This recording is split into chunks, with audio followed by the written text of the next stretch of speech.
To be an effective communicator, you have to be able to read behind what people are saying, and you have to be able to perceive questions to ask, to have them put words to it, even if you know the answer. One of the things I learned a long time ago is it really doesn't matter what I believe. What matters is what you believe. There were some other things that had gone on in my life that I nearly ended my life during that time. I took a .357 Magnum, put it in my mouth, and cocked the hammer. And the only thing that stopped me was my best friend had just found out that his father, when his father died, that his father committed suicide. He didn't really know that. You know someone go through a tough time, check in on them every day for 90 days. What would that look like? Just listen to them. How you doing today? How you doing? And it was a healing process for me. What do you believe are the top 1, 2, or 3 things that create difficult conversations that lack clarity and communication? Well, the main thing, it's the... Welcome back to Flipping the Lid. You know what we do here by now. I love to have the real, raw conversations with some of the most impactful and influential people on this planet. And today's guest, I'm really excited for. He positions himself as a communication expert, but he is so much more than that. And why do I say this? Because in the couple of interactions I've had with him, the depth, the heart, the clarity, the connection, and the warmth just shines through. This is an individual that's been able to, through his entire life, be able to help individuals, including himself, be able to take those high stakes conversations, those what we might call difficult or challenging conversations, and make them diffused and flow in a way that people can connect and get clarity. But he is somebody that I just also have a lot of respect for. He shows up with warmth and love, and I had the chance to be on his show, and he asked some of the best questions of many of the guests that I've been able to be a part of. And questions also give you depth into someone's ability to communicate and connect. Now, there's a whole lot about this man that I can say, but I'm just going to say, let's just jump right in, because I'm excited, Greg Stevens, to have you with me today. Well, Brian, it is a pleasure to be with you. As always, we always seem to have a connection, and it's been a lot of fun getting to know you. I agree with that. And we're still getting to know each other, but that's the cool part, is it just continues to get deeper every time we do. And Greg, you've been on my other live show, and so I know that you know this is coming. The only question I ask every single guest on both shows is, outside of however I've just introduced you, who are you in your words? I am a communication expert that helps people with their most difficult conversations, high stakes conversations. That's who I am. Really, I'm about relationship. That's who I am. I'm always about connection with other people. My goal is to make sure that for myself, that my relationships are everything I want them to be. And I want people to have the same type of relationships as well. What I love is that you came full circle on that, because I was going to give you a little bit of a throat punch out of the gate and be like, come on, bro, you told me what you do, not who you are. And then you grounded it in relationship. And yes. I'm really happy that you did that, because that's, I think, what I see in you so much is your desire to actually care for the people that are in front of you, independent of who they are or what they look like. Your goal is to figure out how to communicate and connect, because why? With those abilities, we can meet people wherever they are, and we can have the ability to actually grow from there. Now, I love that you brought it full circle, but that's what I'd like to really hone in on is you said that you are all about relationship. Mm-hmm. What does relationship or relationships mean to you? And at what point in your life did you realize the value of relationship?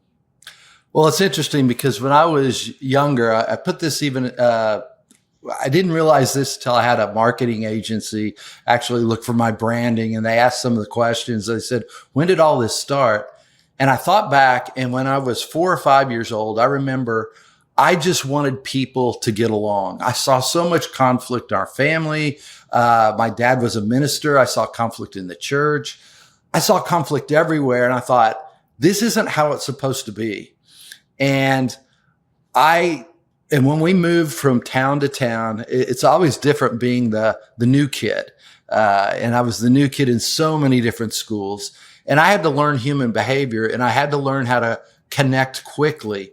But I found that I could connect with anyone if I were just willing to be with them and really listen to them. And typically, it's interesting, because when you're the new person, most people are kind of scared of you, because the guys see you as a challenge.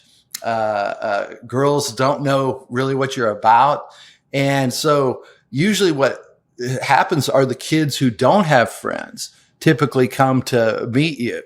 And By the end of each time I moved to a different place, I actually had connected with everyone from the person who first came to me to the others. And it was just something that I always was attracted to, getting to know different people at different places in their lives. You know, what I appreciate is we so often talk about how our trash and our treasure typically are formed in those same moments. And, you know, for your ability to even go back and say, yeah, I came back to as early as 4 and 5 because I just wanted people to get along. That's pretty powerful, right? To have the conscious awareness at age 4 or 5 that there's conflict all around you. Conflict in your home, conflict in the church, as you call it, with what your dad was doing. And your ability to recognize at 4 and 5, it doesn't need to be this way. And it doesn't need to be this complicated, right? We often talk about how those moments form us because why? What are you doing? You're trying to just figure out how to survive, how to feel safe, how to connect with people. And though this wasn't an intentional thought and conscious, like, oh, I'm going to develop my ability to have communication in a way that's going to allow me to meet people where they are and build. That's not a conscious thought, yet it still is what we all seek and desire. Because why? We want to be seen and understood and connected first at the deepest level. Right. And so I'd like to take you back to that 4 and 5, because I appreciate that you brought it down to a marketing agency helped you extract this. But I also think that that's very, very important foundationally in your home as it relates to how you witness men and women interacting, your parents interacting, how you're yourself feeling connected, as well as you put the layer of faith over it as well. Cause it's like, well, my dad was also working in the church. He was a pastor or minister. And yet I see all this conflict. Yeah. I know that the marketing agency surfaced this, but if you challenge yourself to actually go back to the memories in those phases, at what point were you aware and did you decide that you recognized the conflict around you and you were going to do everything you could to bring people together? Well, I don't know if at that time I thought I'm going to bring everyone together because I wanted to. I didn't know how. Yeah. And it was that desire. But it was so interesting to me because the stories I was raised with in church didn't seem to relate to what was happening there. And one of the things I found when I've done a lot of work with different church organizations, I just got back with a group of priests I work with in DC.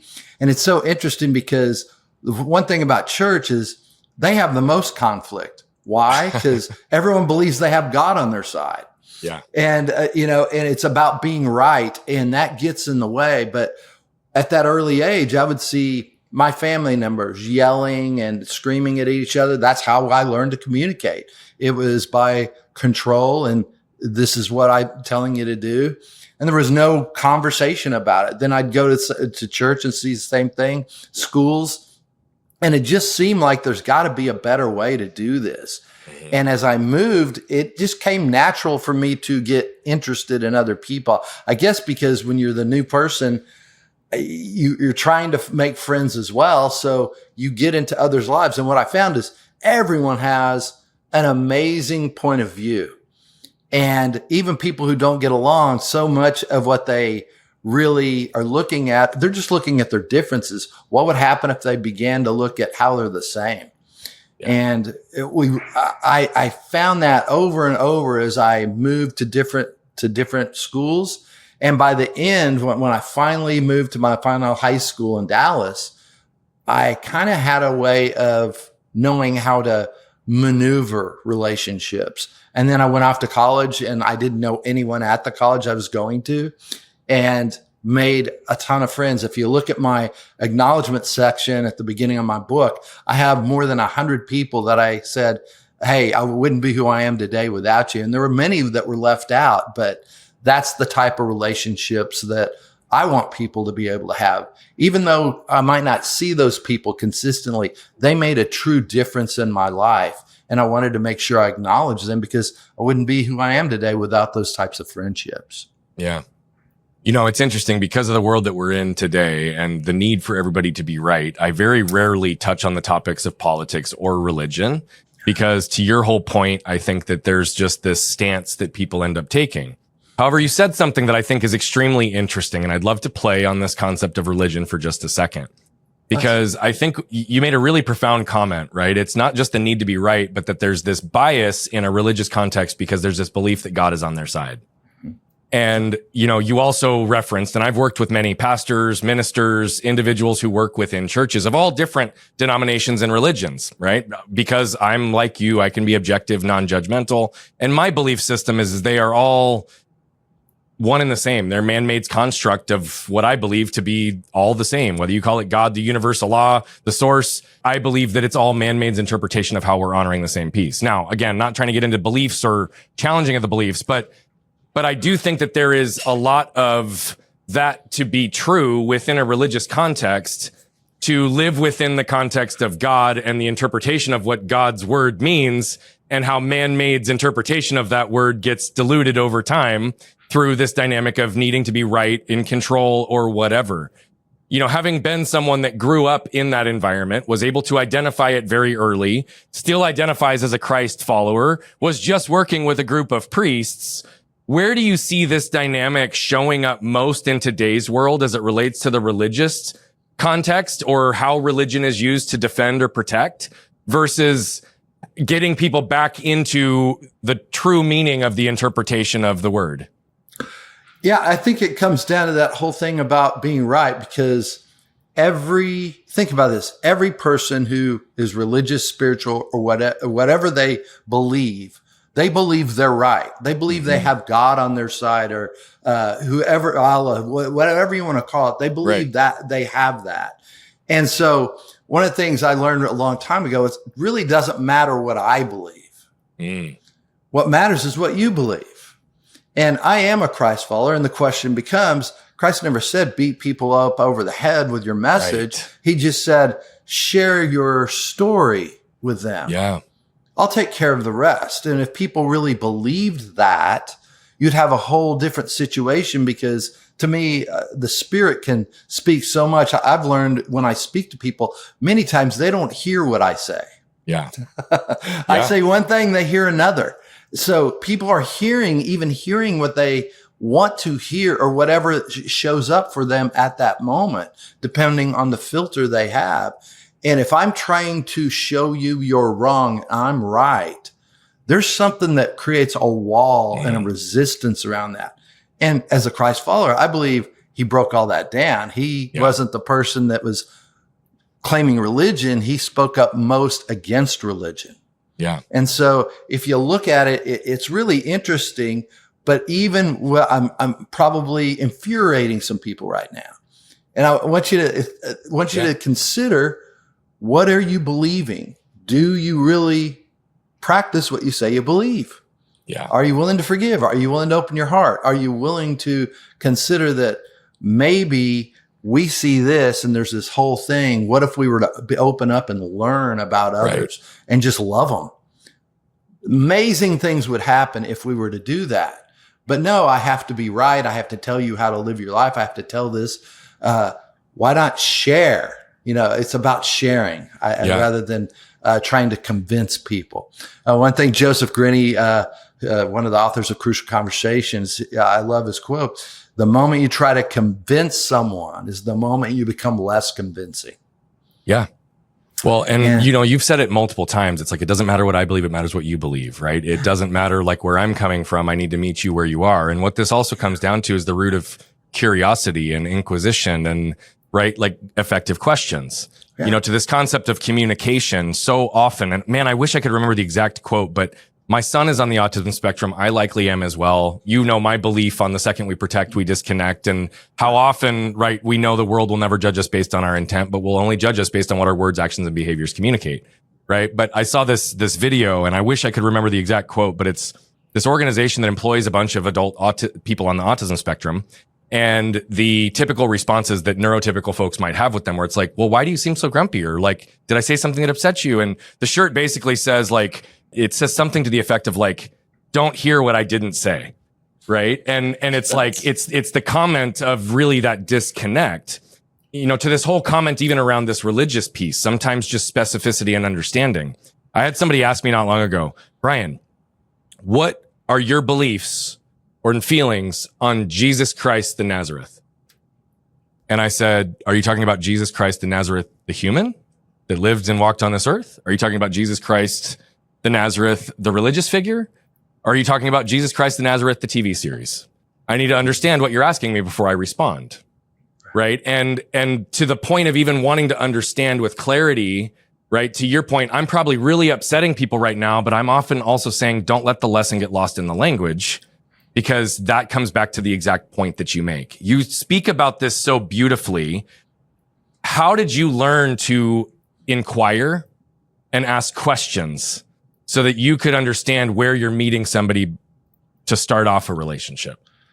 Well, that's a great question, because it brings me back to, I didn't used to be this way. I knew I wanted people to get along, and I was raised very dogmatic, hard-wing right. I used to be I'm trying to think of the guy who passed away. He was a radio host, Rush Limbaugh. Oh, yeah. I used to be a huge Rush Limbaugh fan. And I was so right in my beliefs, my politics, my beliefs spiritually. And some things happened in my life where I ended up losing my faith, looking at things completely differently. And I stepped away. And a friend told me one time, he said, Greg, I think you've got a lot of things mixed up in your church with your father, all of that. He said, just open yourself up. The answers will come to you.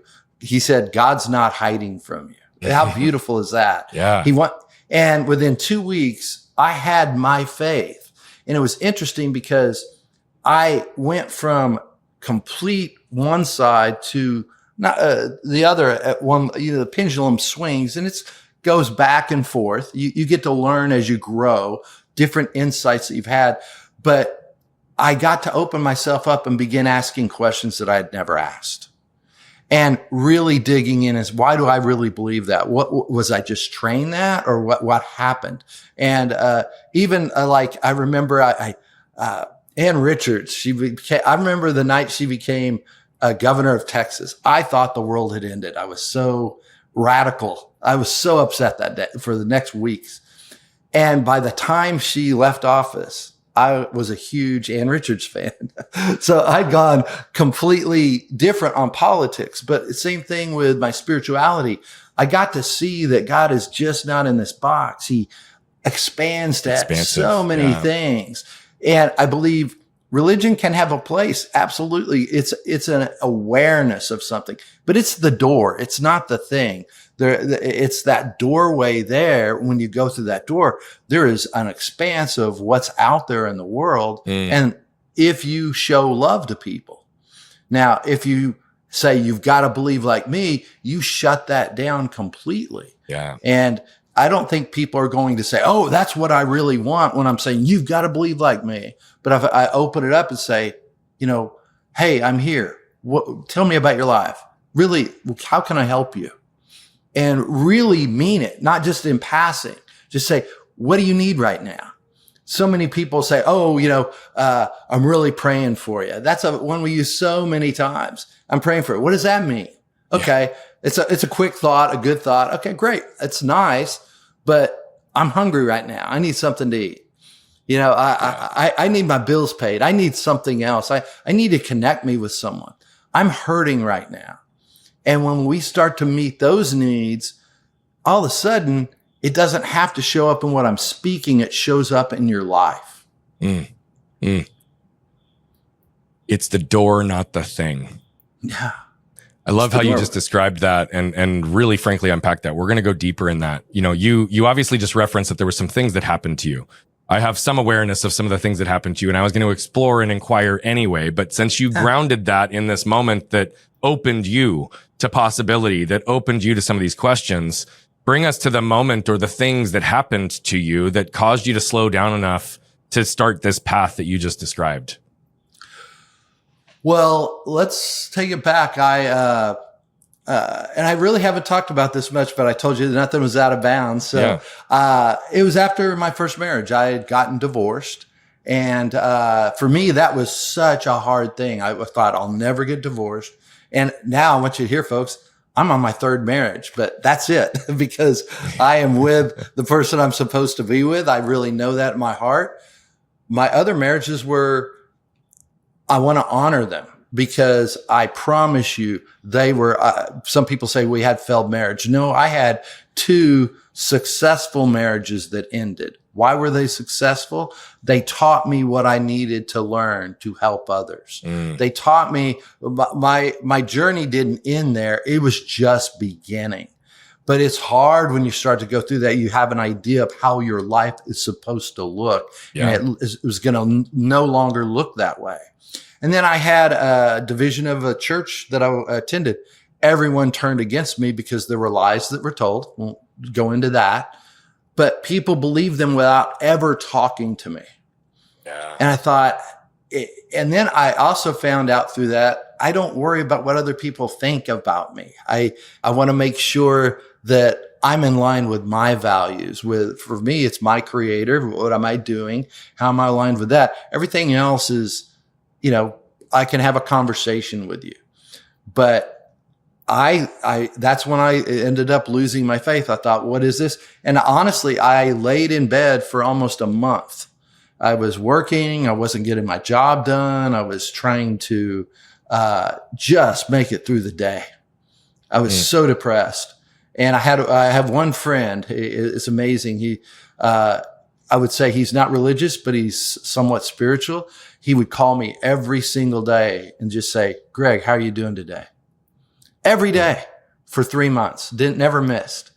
And I needed that so much. And it's interesting because what he passed on to me, I passed on to several people at difficult times in their lives. I thought, he did this for me. I know how important it was. And I'll call them. I'll say, how you doing today? How you doing today? And it's amazing. After about that first month, people just start to connect back with themselves. They know someone cares. Yeah. And it's been a beautiful thing. And they've actually done that with other people as well. So that's one of those things you can pass on. If you hear it, if you know someone go through a tough time, check in on them every day for 90 days. What would that look like? Just listen to them. How you doing today? How you doing? Yeah.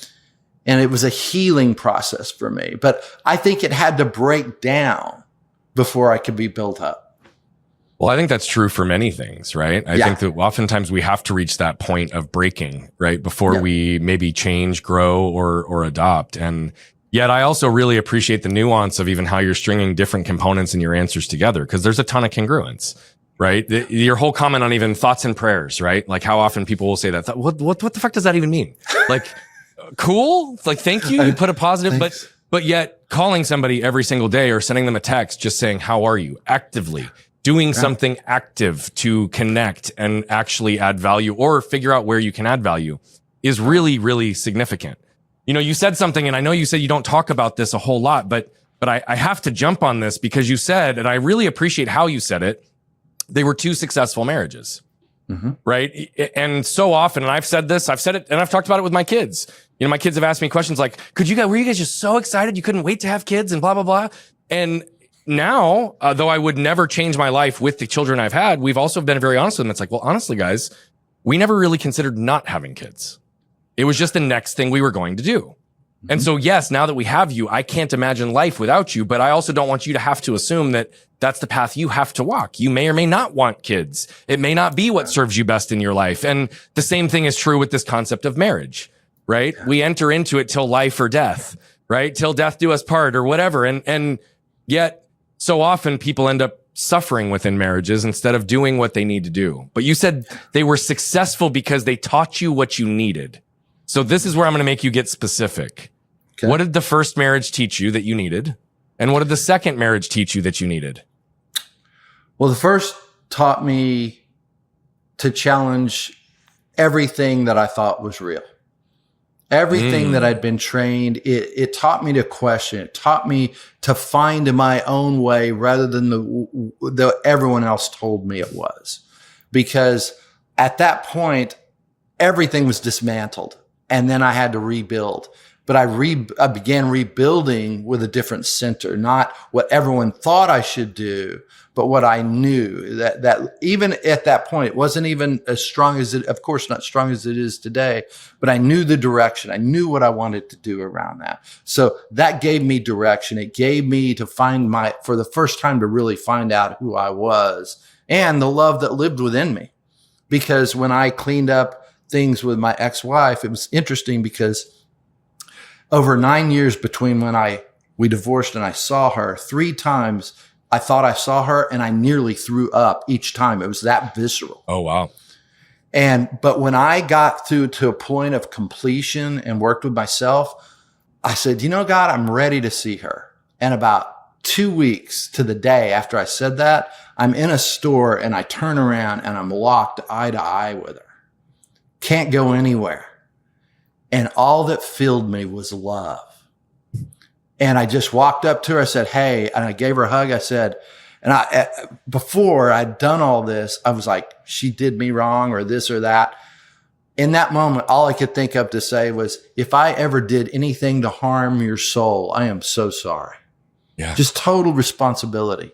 And there was just healing there. It was just really amazing. So I found that, that helped me rebuild myself into with the direction.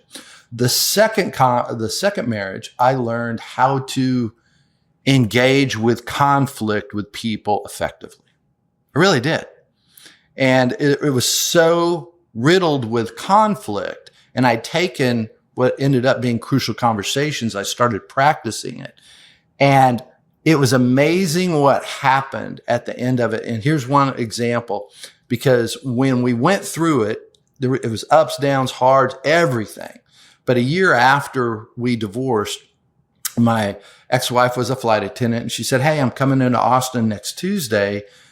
Can I take you to lunch? I said, yeah, what's going on? She goes, nothing bad. I just want to talk to you. And she sat down and she said, I want you to know, thank you for how you handled our divorce, because I made sure we were whole and clean and complete. And she said, I was able to move on. She said, I'm getting remarried. I just got engaged.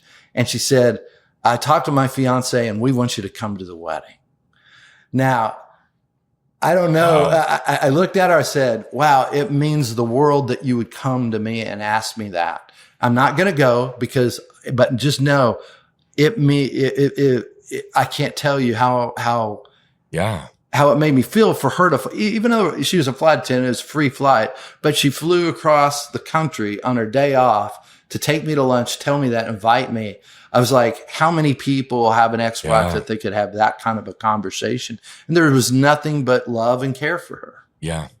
By the way, those are 2 really, really powerful and clear lessons. And so thank you for playing with me a little bit. I know you don't always talk about that, but yet I think that sometimes it's important to celebrate, necessary endings and the things that do need to come to completion. And I do believe that most, if not all, things in life have seasons.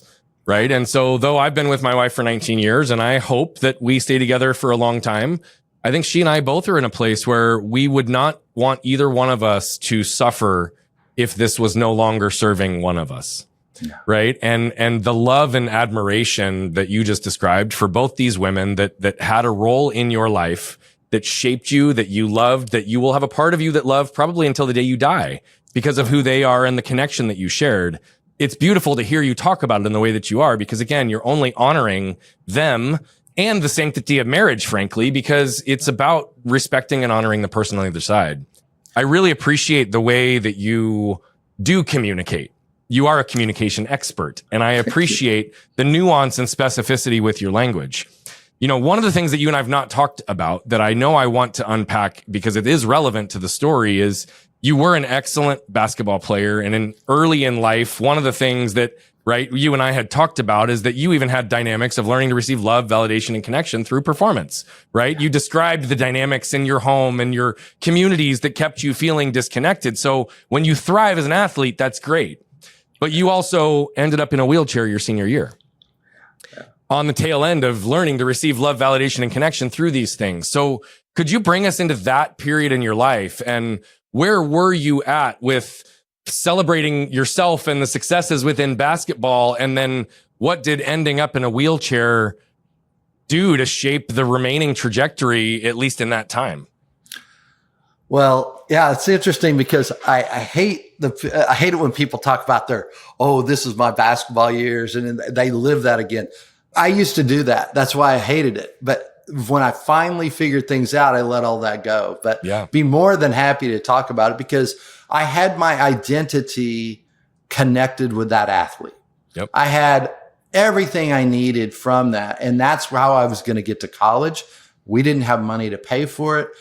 All of that in my junior year, I averaged 32 points a game, and that was before the 3-point line. And I played in a basketball district in South Dallas, kind of the rougher side, a little town called Seagoville, but it was in the Dallas Independent School District. And back then, we didn't have all the things they do today. I mean, people, you have eyes on you early. Usually it was your senior year and that was it. And you would either get a scholarship or you have to go try out and get on a team. Everything was looking for my senior year, and the week season started. I tore every ligament in my left ankle. And I luckily had the Dallas Cowboys doctor actually looking at it. He said, it'd been better had you broken it. And so they put in a cast, and I said, could you check my right ankle out? Because I hurt it last year and that's what locked up on me. And he said, well, let's x-ray it. Came back. He said, we've got you scheduled for surgery next Tuesday. This is Thursday. I said, what? He said, you've got a bone chip in your joint and we're going to have to take it out. We're going to try this new procedure. It's called orthoscopic surgery. He said, we done 4 Dallas Cowboys on their knees, but you're the first ankle we're going to try. And he said, but the ankle's a really small joint. And if we have to cut it open, your career's probably over. And so if we can get it with you have a shot. Well, they got in there, they couldn't do it, and they had to cut the joint. And so virtually my career was over. I still came back and played, but it was never to the level that I was.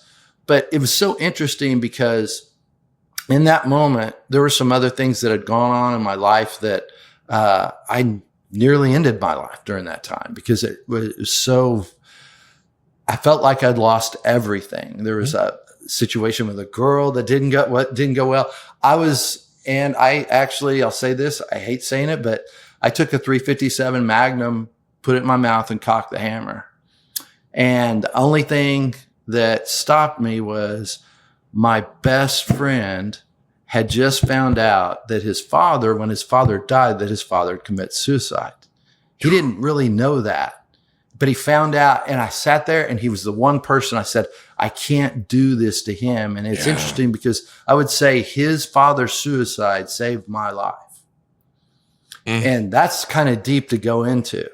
But after that, it's interesting because all of a sudden doors started opening. How was I going to go to college? I got accepted in a talented and gifted program where I ended up working the rest of my senior year with the Dallas Mavericks in an internship and got to see the sports side. But I didn't realize later that internship was automatic acceptance in any Southwest Conference school.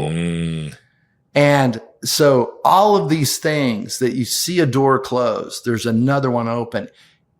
It's a hard time to get there. And I found that as I did that, things started opening up and I started to find different purposes in life. I started to create relationships because when I was in the gym, all I was doing was working on my basketball game. When I went to college, I really started working on friendships because it was like I missed out on that during high school because I'd spent so much time in it. And I can tell you, I went to Baylor and I had around some of the most wonderful people in the world. And I still am great friends with those people to this day. But that taught me the social skills I needed. All of these things built on each other. And I look back at that young boy who was so tied into basketball is it for me. there was so much more around the world than just the sport. And I'm so glad I played it. Basketball was my first love. It wasn't a woman. It was basketball. And I'm so glad I have that. And I have that connection with it, but I also don't have an attachment to it anymore. Yeah. Greg, I so appreciate the way that you honor other people in so many of your stories. And I do think that it's consistent and congruent, obviously, with so many of the ways that you speak about it, and really being able to help people be seen for who they are and connect with them and meet them where they are. But the challenging question, I guess, I have that goes along with that is that you're very, very quick to assign credit to other people. Where and how have you learned to be able to celebrate and give yourself acknowledgement and credit and ownership for the choices, decisions, and actions that, regardless of whether or not they were influenced by someone else, you still had to make and do?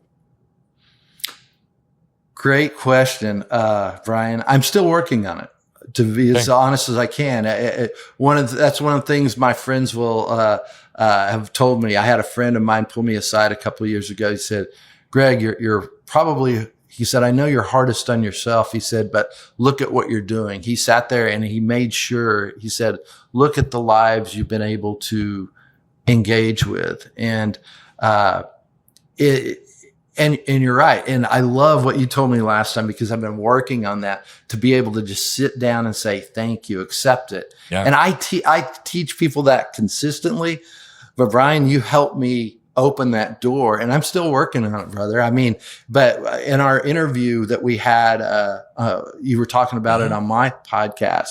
You opened up about that. It's like, wow, you're preaching to me, brother, right now.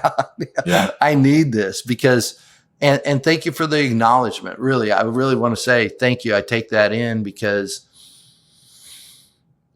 this week when I was working, I will say this week when I was working with a priest, there's something about working with a group of men who have dedicated their life to God. They've studied, they're out to serve and help others.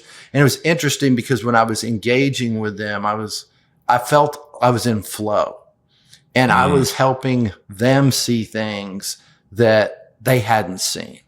Oh. And I was just like, wow, look at where you've come in your life. There is a mastery to it, but it's also one of the things I say is, I believe, to me, that is spirit working through me. It's a co-creation. That's what co-creation is. To me, that's when you're in flow. It's like I'm in that dynamic with my creator. And the only thing I can compare it to is when I played basketball and I'd put up 24 points in 8 minutes. It was just like, couldn't even explain it. It just happens. Yeah. Couldn't explain it. Everything just seemed to know where I was going. That's what happens in conversation. Someone told me one time, they said, oh, there's people who are painters or musicians. They can just pick it up and start playing. That's what they told me. That's what people see in me around relationships, because people will bring me a situation and I just see it. That's my art. So, I don't have the art of drawing like my sister does, or music. I have it in relationships though. Yeah. And that was my gift. What I appreciate though too, and I think it's important, because so many people say, it's not me, I'm just the vehicle, it's flowing through me, or it's not about me. And I always struggle hearing when people say that, because it's like, well, no, it is still about you. It's just bigger than you. And yet your term that you just used, again, I'm calling it out because you're such a brilliant communicator that some people might even miss it. You intentionally said it's co-creation. Mm-hmm. Because it is about you in your man-made body and this self and the areas of influence, control, your mind, your thoughts, your feelings, bringing something into the world. But it's also the trust and the surrender to allow that wisdom to flow through you in a way that might seem easy, that might be what you call flow. And I love that you're able to even describe it in that way, because yes, you do provide that for so many other people. And it's obvious in interacting with you how much of a catalyst you really are in moving energy, thoughts, and feelings within people that you're then helping them create access to words through, right? Communication, you and I both know, is not something that's easy. And it has way more to do with than just the words that we use. Right. I often break down for people the dynamics of the study that I'm sure you're familiar with, that 7% in the words that we use, 38% in the delivery, the tone, and the cadence, and 55% is in the nonverbals. And so as a communication expert, what points in your journey did you become aware of the dynamics of all elements of communication, even if they're beyond what we just described in those three categories? And how have you learned to access them and utilize them in your work with people? Yeah. Well, I'm going to say this right now. I'm still learning. And that's one of the things around communication. I do not think there is a plateau or pinnacle. I still take 2 to 3 communication classes a year from other people, and I still learn so much because there's so much to learn. There's so much. I was listening to a thing on people lying the other day. How many people lie, how quickly they do it, and how can you pick up on that? So what do you do when that happens? So, you're being lied to, or you pick up on it. Well, how do you call it out? How do you engage with it? How do you make it safe for people to stop lying? Maybe they're lying because they feel they want to. They're putting you here and they want to build themselves up to here, or why would they even think I'm here? So how do I create that environment where truth can get told? Mm-hmm. And I think that for me, that's why I wrote the book and I did Crucial Conversations for so many years, is because it teaches the skill sets to be able to say what you need to say, the way you need to say it. And it's great information, but most people, when they walk out of the class, they remember 5 to 10% and they don't practice it. So it's gone. Right. And so that's what people call me the practitioner, because when I find something, I'm a bulldog on it. I lock on a Rottweiler. I lock on and I try to learn it. I'm doing a program right now called the 15 Commitments of Conscious Leadership. I didn't write the book. When I heard the book, I thought, this is an amazing book. It actually has everything I taught for the last 24 years in one book. And I thought, now I don't have to think about writing it. I can just share the book with others and teach from and coach from that space, because what the key is consistency. It's practice. It's getting out there. Any skill set you're going to have to do, you got to learn it for a little while. And that's just it. Most people aren't patient. I got to learn it all at once. No, take one little bit and then go on after you learn it to the next one, to the next one. Then put 3 or 4 together. It's kind of like shifting gears in a car. If they've never really shifted gears, you're going to grind them. You're not going to get it perfect. You've got to practice. Then it can go effortlessly. But what I like is it's not one skill. It's a multitude of skills on each situation. You have to be able to maneuver. People are looking for one skill. What one thing I can learn? Well, one thing you can learn is push the clutch in. What's going to happen? Now I got to do something else. So you got to teach them in combination at some point, so people know how to put them together. So you are a master in many ways because you've been practicing this your whole life. You also are reaching out and finding more and more and more information. But to your point, it's about the consistency and the effort to learn, challenge, and grow. And you've been asking yourself questions for a long time. And so here's where I'm going to play a little contrarian for a second, not against you, but just in general. And I want to first give a disclaimer. When I say this, I have been an avid reader and I study and I learn from many, many other people. So the contrarian here, though I practice the contrarian stance in some ways, I also am on the other side of this coin. Okay. It's interesting though, because you just said, I just read this book and it had everything that I've ever taught for 24 years. Mm-hmm. And, it's fascinating because if you look at so many of the books around communication, personal development, right? Philosophy, I've read enough books now to realize that they all are speaking some form of the same universal truth, mm-hmm. right? It's not new information. It's how is it being packaged so that it might be accessible to others. And so there are elements of this that, though I'm consistently hiring coaches, I'm doing things to continue to refine my own skills. There are certain things about what I do that no one can teach me any more of because I'm in a different place than they are because of who I am and my skill sets and my experience, which I would suggest is also true for you as it relates to communication. Mm-hmm. And so I'd like to understand, how do you consume and study new information in its packaging and be able to distinguish and decipher between what is universal truth and the things that you already know. And this is just a new way of positioning it versus an actually new concept and idea that you've never heard of and is revolutionary for the first time. Like, what's the dynamic of this for you? And how do you, distinguish and decipher through this as you consume new information? Yeah. That's a great question, because the tendency is when you've learned a lot and you see someone new teaching something, it's like, I already know that. Yeah. And so, at certain times it's like, okay, I've already done that. And what I'm also going to suggest is, well, when I'm there, am I open to learning something new? Obviously not, because I've got a resistance. Now, why is that resistance there? Maybe there's something else where I need to go to learn, or maybe I need to challenge my own hubris, my own ego there to submit. Because what I've also found is when someone repackages it, maybe they're giving me an insight that will help me communicate that message to someone else in a different way in my toolbox. Yep. So that's where the same thing can be understood and learned many different ways. And it just gives you more vocabulary. Also, when you do that, I also find universe, God, however you want to put it, will give you some nuggets, even in something. I tell that to people all the time. Whose responsibility is it when you go to training to get what you need to learn? It's yours. Most people are going, oh, train me, train me. No, it's my job to go get that. And if I don't get it, that's on me. But even like yesterday, I was listening to something with Simon Sinek, trying to listen to a podcast, but then an ad came on of some insightful, I don't even know who the person was. I wrote it down in my book somewhere, but I'd never heard of them before, but they're about energy work. And they were talking about, what if your soul is not inside of you? What if your body is inside the soul? The energy is way out there. It's much stronger. And I'm like, that makes sense to me, because we have this in the chakras. There's a chakra that's right up here.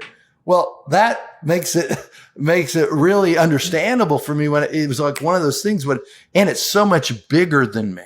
Oh yeah. And you've seen people that just have a big presence and soul, and they might not be that big in stature, but that's that thing. So in essence, it kind of made me shift around that, but it does, those things show up. How are they going to show up? I have no idea. Yesterday, it showed up in an ad, listen to Simon Sinek on a podcast. Well, and again, I think that requires a level of humility to recognize that we can learn. And even if it's not a foundationally new concept, what I appreciate, and this is how I have learned now at this point, and especially in the areas that I consider myself to have some level of mastery in a topic, is new packaging, new ways of communicating, new ways of connecting something, hearing somebody say something in a way that I've never heard it said before, right? I've called out a couple of those things from you today, right? Where you've said something that I've not heard said in the exact way that you said it, and it lands differently. And sometimes that's what I think we need in communication, is just more access to tools. And so your even lived experience in answering that question helps ground that in a way that gives people access to different tools. Now, you've also had a number of situations that you've outlined, not just from your personal life, right? Your marriages, the situations in high school that helped shape these dynamics of communication. But the other side of this as well is that you actually also had to learn how to compress time to connecting with people in two different careers, one selling cemetery plots and two as a pharmaceutical sales rep. And both of those, right, can create resistance right out of the gate in either one of those situations. What did those types of roles teach you about communication and accessing different tools to connecting with different people, regardless of where you meet them? Wow. That's a really great question, because for me, the thing that it showed me was, you can do a lot more than you ever thought you could.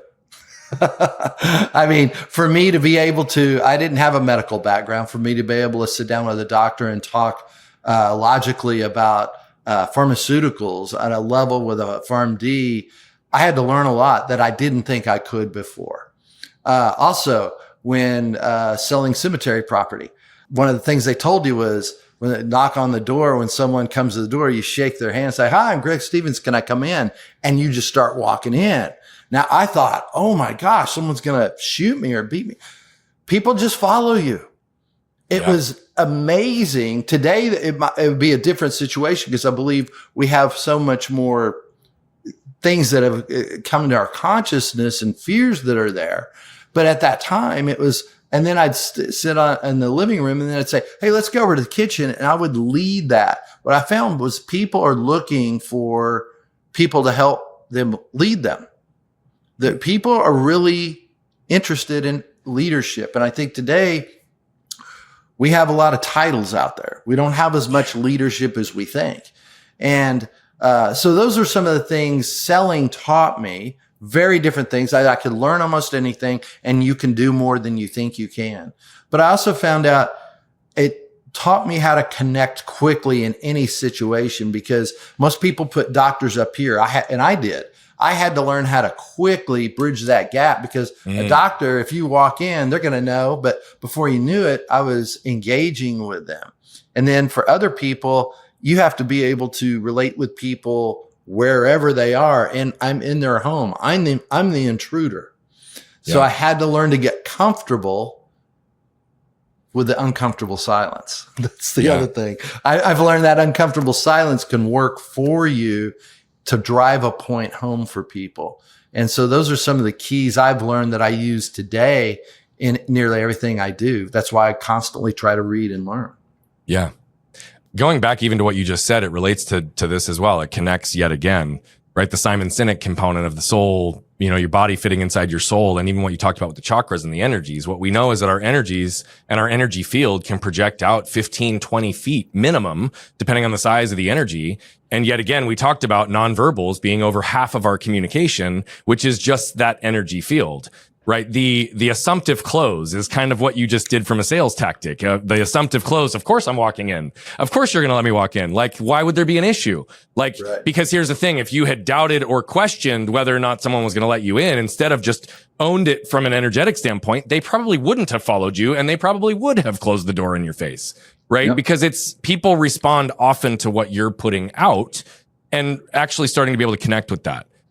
You have really understood how to read the energies of people as well. You have to be an effective communicator. You have to be able to read behind what people are saying, and you have to be able to perceive questions to ask, to have them put words to it, even if you know the answer.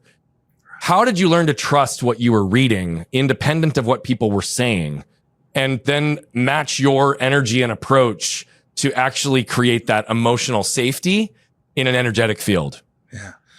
I had to learn to get out of my head and get with the other person. It's that simple. The day I took a course with Landmark Education, it's called, they have a thing called the Forum, and then they have a follow-up course called the Advanced course. In the Advanced course, they stood you across from someone on the first day, and they just had you be present with them. Sit there, look into their eyes, be quiet. You can't say anything. And you go through all these phases, laugh, fear, cry. I mean, just in silence.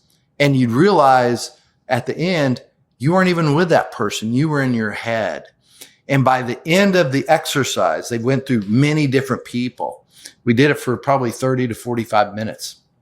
And after that, I lost all my fear of public speaking, because I could just be present with people. So when I go and public speak, I just get present with the energy of the crowd. And that's just it. Most people are like, well, how do you set up a speech? I set certain things that I'm going to do, but I'm ready to throw all that out if need be, because what's showing up for me now? Yeah. And that happens only when I'm out there, when I'm concerned about what's going on in here, how I look or anything else. I'm not with that person. That's one of the things when I used to do this. I'm an older person now. I still break out acne sometimes. And if I'm in a crowd and it's bothering me, I say, "Hey, I'm sorry. I need to get this out of my space. I'm breaking out right now. I feel like a high school kid." and I let it go, but I don't think about it anymore. I own it so it doesn't own me. But to do that, I have to get out of my head and get present with people. That's what I think you do that amazing, because my interaction with you has been, your level of questions today are the best I've ever had in an interview. Oh, thank you. But also, one of the things I noticed when we were together, you articulate so well in your cadence of how you speak. I love it. I could listen to you all day. I think you should get out there even more than you are, because people need to hear what you have to say as well. Because as you're doing what you're doing, the way you put phrases together, and the way you can roll through it, and it's like, wow, this is so good. I learn something from you every time we speak. Thank you. It's been fun getting to engage with that with you. But I love the questions you've been asking today. Well, thank you, my friend. I appreciate your willingness to just kind of play as well. And, I don't pre-write or pre-script questions. Neither do you, right? It's a very real, raw conversation. And it gets back to the whole point of what we're trying to do anyway, connect authentically, right? And meet people where they are. I also really appreciate even how you just highlighted not just your ability to recognize and respond to the energy in the room, but to clear any interference that you may be having. Because you know that I teach that freedom exists on the other side of having anything to justify, protect, or defend about yourself. And I often have this tool that I use that I was taught a long time ago in the beginning of a keynote that's designed just for that purpose, to ground myself in the room. And I call it 60 seconds of truth, right? It might be, I've got acne for the day. It might be, man, I'm overtired. It might be, I'm missing my kids. It might be, shit, I spilled oatmeal on my shirt this morning, and so I'm wearing something different than I intended. But the point is it's about like just owning the areas that we may have those blocks or get in our head or feel like we need to defend, because it's not about us when we're on stage. It is. Right. It's bigger than us, but it's about the energy in the room, and your humility and the way that you even just discuss. It's like, oh yeah, if I get acne, I just own it on stage. There is so much power in that, in diffusing and neutralizing it, and others being able to see you as human, as grounded, and see themselves in you. And so few people do that. Where did you learn that approach to be able to just get it out of the way quickly? And I know you do that so readily now, but when did that become present in your life to just own it and dispel it? It was that same class, because in it, they have a thing after the advanced course called the Self-Expression Leadership Program. It's that application of everything you learned.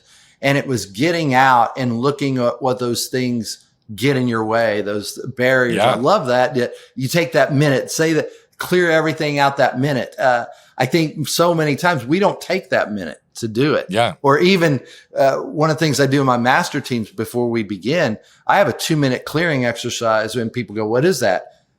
Just dead silence for the whole group.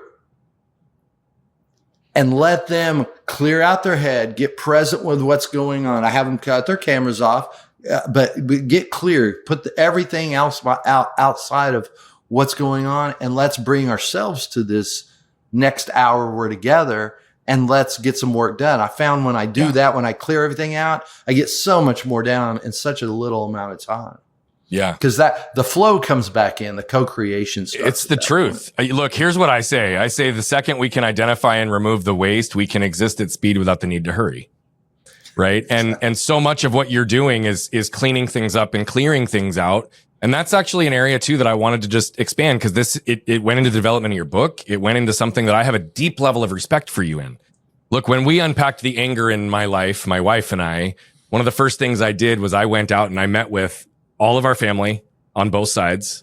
I met with all of our closest friends on both sides to discuss and own where I was at, what I was doing, what I was committing to in the future, and where I needed them to hold me accountable. But to almost, as you had even said, to your exes, it's like, if I ever did anything to hurt you that I'm unaware of, I genuinely am sorry. Like, it was unconscious. It was unreal. It wasn't who I was in the moment. And yet I know that it probably affected you.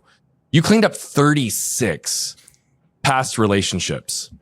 And that takes a lot of humility. It takes a lot of courage. It takes a lot of grounding. But I'd like you to talk about the process of what started it, how you navigated that, and what the result was at the end. Because this is one of the most powerful exercises I believe anybody can do with themselves and with those meaningful relationships in their lives. And yet few people actually do it, which is why I'm calling such attention to it. Because Greg, I have a shitload of respect for you that you did this and it took you 2.5 years. It's powerful. So I just want to listen and learn, bro. Well, when I didn't have come up with this idea on my own. Well, I did. It came to me, but I was teaching what ended up being crucial conversations. And I thought, how can I practice what I'm teaching people? I want to be the type of leader that does that. And I thought, well, you've got a lot of crap in your past. I need to go clean that up. And so I made a list. I was like, how do I do this? If you can't measure it, you can't improve it. So I listed out, and some of them were, I had old girlfriends, ex-wives. I had, old college roommates, the gamut, old bosses, old direct reports. But as I did that, I thought, wow, I don't want to do this. Yeah. And I really didn't want to. But as I thought, no, I owe it to the people to understand what they're going to be going through. And some of them are one and done. One person I had to go back to 7 different times. So there's no perfection in it, I learned. And some days you can do it terribly and still have a great outcome. Sometimes you can do it perfect and not have the outcome you want. So there's a lot of different nuances to it. But by the end of those 2.5 years, I knew how to dance. In essence, they're dance move, I call them, because everyone's different. Everyone dances differently. And I need to learn to dance with everyone. So as I did that, I found so many great insights, but I also found my pain turned to pure gold, because the things that I, had difficulty with started to become much easier in many ways. Still difficult at the beginning, but they got easier. But a side effect I was not expecting was the freedom I found at the end. I had no idea that I would feel so free in life, because now I can walk anywhere and look everyone in the eye. And I've had people come up to me and say, well, you didn't clean anything up with me. I said, didn't know anything was going on. Let's talk about it. Yeah. So I cleaned up the things, but I've had other people say, oh, you didn't do that with me. Well, for me, it wasn't an issue, and I didn't even know it was there. That's when I went and talked to other people. Many of them didn't know I had an issue with them. But what I also found out many times, it's not even the interaction that solves it for you. It's being able to say what you never said. It's getting your voice back. No one needs to do anything. I just need to say this, get it out of me, complete it. And it's amazing the dialogue that brought about as well when I did it in a respectful way. I want you to hear, that's another thing, Brian, if someone's out there hearing, oh, you got to go do this, you got to do it respectfully. You do. Your job. If you're going to go clean something up, it's not about them. It's about you cleaning it up, owning your side of the street. That's what I also found is always begin by owning your side of the street in any conflict. That allows space for that other person to own theirs. If you don't own yours, you can't expect them to own theirs. There is so much brilliance in just a very short window of that answer. I mean, you hit on so many critical components that get missed. And so I could call out 2 or 3 of them, but instead I'm going to flip it back on you, Greg. Okay. You wrote a book as a result of this, right? Build New Bridges, The Art of Restoring the Impossible Relationships. You and I have talked about this because I don't believe in difficult conversations anymore. I believe in diffused conversations. I've been in some of the most challenging, difficult situations with people. And then even in front of groups who've witnessed it happen. And they're like, how did that go that direct? How did that even happen? And so much of it has to do with the components that you just said that I don't have to consciously think about anymore, but I'll respond to real time. What do you believe are the top 1, 2, or 3 things, however you want to answer that create disconnection and difficult conversations that lack clarity and communication? Well, the main thing I know right now, it's the ego and wanting to be right. Everyone wants to be right, and they believe they're right, and they are from their perspective. But there's a different point of view. And when we shut that off, we shut off all our learning. So the second thing I'd say, get curious in your relationships. The moment you believe you're right, you're not curious anymore. So notice, the first step is notice that you're right, then get curious. And the third thing that I found is so critical, and I find it's the one thing why people have all the problems in the world, is they don't set a foundational conversation about what that relationship is going to look like. Because Brian, I need to know how you define respect, because if I'm going to treat you with respect, you probably want me treating you with respect from how you define it, not how I define it. Yep. But that is, everyone I've talked to says that is an awkward conversation because we've never talked about it before. I'm asking you to do something you've never done. Yep.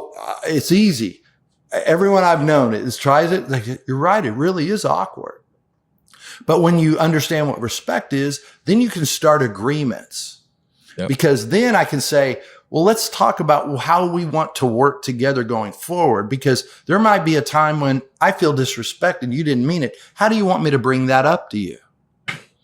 So it seems like I don't have time for all this. You don't have time for the alternative because it's going to cost you on the back end. You have to look at it like you're investing up front to get something on the back end, great relationships. Yes. But if you don't, it's going to cost you that relationship at some level at the back end, because we're all human beings. If we don't live in that boundary, and all agreements can be renegotiated if they need to be, but we're talking about it.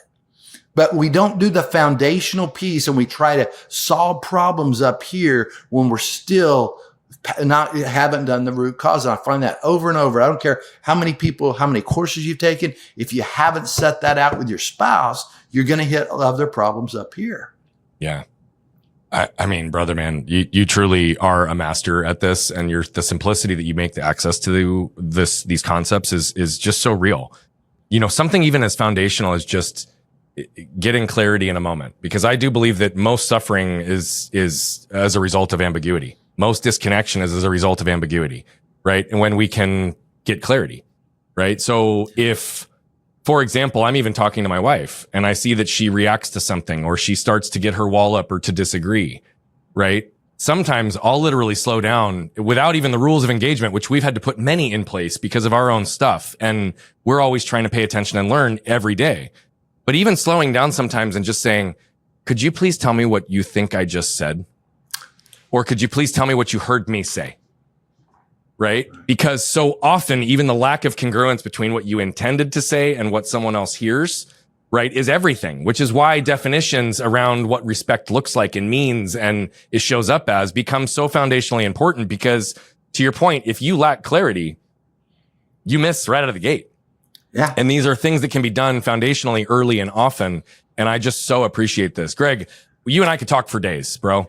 And I so appreciate how you've navigated this conversation today, the depth of value that you've added. I hope of many of the shows that I have had, I want people to go back and re-listen to this one multiple times. This truly is a masterclass in understanding and connecting and communicating with yourself in a way that you can do so with other people. And I know you've got other resources. You've got other master programs and classes. You've got a master team that people can enroll and join in. You've got your book and many other programs that people can learn these things. And so, Greg, that's what I'd like for just a second. We're going to put all your stuff and links in show notes, but talk maybe just for a second about what people could glean by stepping further into your world, and maybe where the first entry point logically or emotionally might be for most people. Yeah, I think one of the things what we do, people have to want to grow. Some people will hire a coach or something and they just say, give it to me, or that other person needs to change. We're going to go in deep. We're going to work on you. But if you're really committed to that, we give guarantees on our work. If you do that work, you will get the results. There is no doubt. And they might not look the way you thought they would, but you'll be happy. Typically, people are happier than when they finish up. And so we have a master team where we work it with executives over a 6-month program, teaching them how to have those conversations day by day. How do you deal with that conflict? We're doing it now also with emerging leaders. We're starting a new class with people 21 to 28 to teach them the things current executives have problems with. Yeah. Why not teach the people early? And most of our people, if they've already engaged a coach, some of my people already have a coach. What I do is just adds to it. So I have some people who have 2 coaches. Other people are taking a break from their coach. I tell them to go back. This is my lane. That's all I want. I want to take you for around a 6-month period, teach you how to do something, then send you off to all the other things you might want to do in life. But I find this is core to everything. If you want to strategize or you deal with problems with your people, you need to know how to have these conversations. Right. And so to me, it's foundational. Everyone can use this, but it's like anything. It's hard to get people to eat right and work out. It's easier to sit on the couch and eat the bonbon and, watch the game or do all that. But to get up early, work out, watch your diet, all of that, that's what we're doing emotionally and communication wise. Yeah. Yeah, Greg, I so appreciate you. Something that I've got to land the plane on with this just for a second, so it might lead to one more question. Okay. But you've alluded to it many times, and I think it's a very critical piece that I want to have stand out on the tail end of this conversation. Right? We've talked about clarity, we've talked about questions, we've talked about meeting people where they are, we've talked about the humility in the process, getting out of our own heads, all of these pieces. And there's been a nuance in a few of your responses that is critical, but we haven't called attention to, which is we have to be able to detach from the outcome. Yeah. And so the question becomes, in the goal of improving our communication and connection, right? To master the art of these difficult conversations, what is, and I don't like the word should because it's shame-based, but what almost should the goal be for this process? Because the outcome is something we do not have control over. Right. Well, I think your goal should be anything you choose for it to be. The direction, that pull for you. Maybe it's a relationship. Maybe it's a job. Maybe it's to clean something up. I don't know. That will get you started. But the awareness you're going to have in the process, you will grow. And by the end of it, you'll say, we had one gentleman, he wanted to work on a conversation with his brother and his son. And that didn't happen during the time we were together, but he said he was so happy because all his other relationships flourished. And what was interesting was he said, now I'm ready to have the conversation when they're ready. And he said, I've come to peace with that. They're going through their thing, and it doesn't change that I want to have it. I love them. I care for them. I'm open to it. They're not right now. And if they ever are, I feel prepared.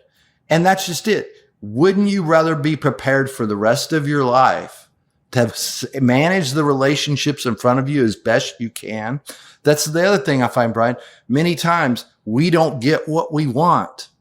But there's something to be said when I walk out going, wow, I know I did my best. Yep. Yeah. There's a lot to be said for that. Because the other thing, when you do your best, people can't blame you for your behavior. And they're left typically with their behavior, which is more convicting. And I've seen people over and over reach out weeks, maybe months after the conversation because it rang with them that person really did their best and I didn't do mine. Yeah. And it brings them back to the table many times. Yeah.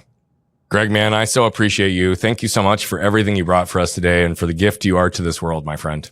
Thank you, Brian. I really appreciate and love being on your show. And I just to say I love you, man. Just really good to be with you, kindred spirit, and keep doing what you're doing. Keep challenging people and putting it out there and connecting.